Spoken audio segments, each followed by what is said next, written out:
काव्यलिंगम निगद्यते। वाक्यार्थ अथवा पदार्थ किसी का अगर हेतु होते हैं तो उसको काव्यलिंग अलंकार कहते हैं। जैसे वाक्यार्थ हेतु काव्यलिंग का उदाहरण हम बता रहे हैं। यत्त्वन्नेत्र समान कांति शल्ये मग्नं तदिन्दीवरम मेघैरन्तरितः प्रिये तव मुख छायानुकारी शशि येऽपि त्वद्गमनानुकारी गतयस्ते राजहंसागतास्तत्सादृश्य विनोद मात्रमपि मे दैवेन न क्षम्यते। समझ रहे हो नहीं?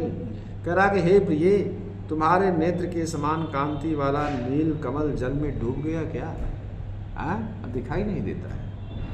और क्या? मेघैरन्तरितः प्रिय तव मुख छायानुकारी शशि, तुम्हारे मुख की कांति का, छाया मान्य कांति का अनुकरण करने वाला चंद्रमा मेघों से विवाहित हो गया है क्या? मतलब आच्छादित हो गया है क्या? और जेपि त्वद्गमनानुकारी गतयस्ते राजहंसागता, तुम्हारी गति के सदृश गति वाले राजहंस भी मानसरोवर को चले गए क्या? तो सादृश्य विनोद मात्र में दैवेन न क्षम्यते, तुम्हारे सादृश्य से मेरे विनोद मतलब दिन बहलाव, दिन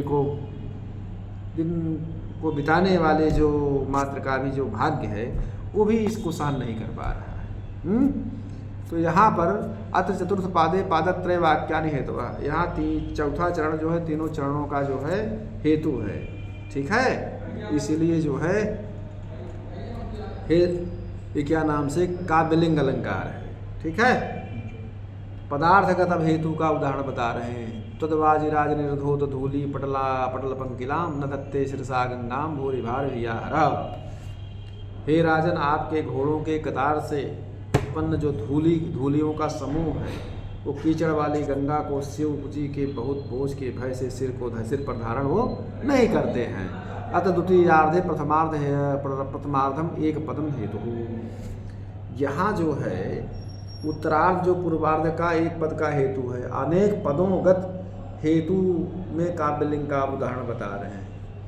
पश्चंत असंख्य पथगाम तद्दान जलवाहिनी देव त्रिपथगात्मानं गोपयत उग्र मूर्धनी। त्रिपथगा माने तीनों मार्गों पर चलने वाली। हे राजन, तीनों मार्गों से चलने वाली गंगा जी आपके दान जल से जो उत्पन्न है उस नदी के असंख्य मार्गों पर चलती हुई को देख करके गंगा जी अपने को शिव जी के सिर में छिपाती है, अपने को शिव जी के सिर में छिपाती है आपके जल के प्रभाव, आपके दान के प्रभाव से।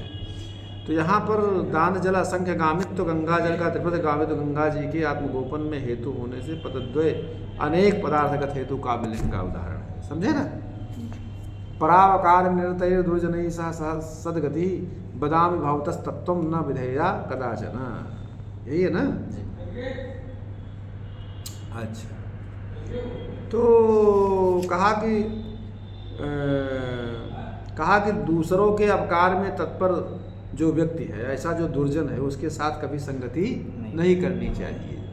हाँ, क्योंकि मैं यह तुम्हारे लिए तत्वपूर्वक कहता हूँ। ठीक है, तो यहाँ उपदेश मात्र से ही आकांक्षा रहित होने से हेतु की उक्ति के बिना भी गतार्थ है। ठीक, तो इसलिए जो है यह और क्या है? न धत्ते शिरसा गंगाम भूरि भार भियाहरा तद्वाजिराज निर्धूत धूल भी पंकिला हिजा। कहा कि शिव जी अपने भारी बोझ के भय से गंगा जी को सिर पर धारण नहीं करते हैं, क्योंकि गंगा जी अपने घोड़ों की कतार से उत्पन्न धूलों से कीचड़ से युक्त, कीचड़ के सहित। इसलिए इस पद्य में इत्यत्र ही शब्दोपादानेन पंकलत्वादित हेवद हेतुत्वस्य अस्फुटतया नायमलंकारः वैचित्र्यस्यैवालंकारत्वात्। तो इसमें ही शब्द का ग्रहण करने से पंकलत्वात् कीचड़ से युक्त होने के कारण इस पद के समान हेतुता स्पष्ट है, इसलिए यहाँ अलंकार नहीं होता। क्योंकि वैचित्र ही अलंकार है, इसमें वैचित्र का अभाव है, इसलिए यहाँ पर कोई अलंकार नहीं है।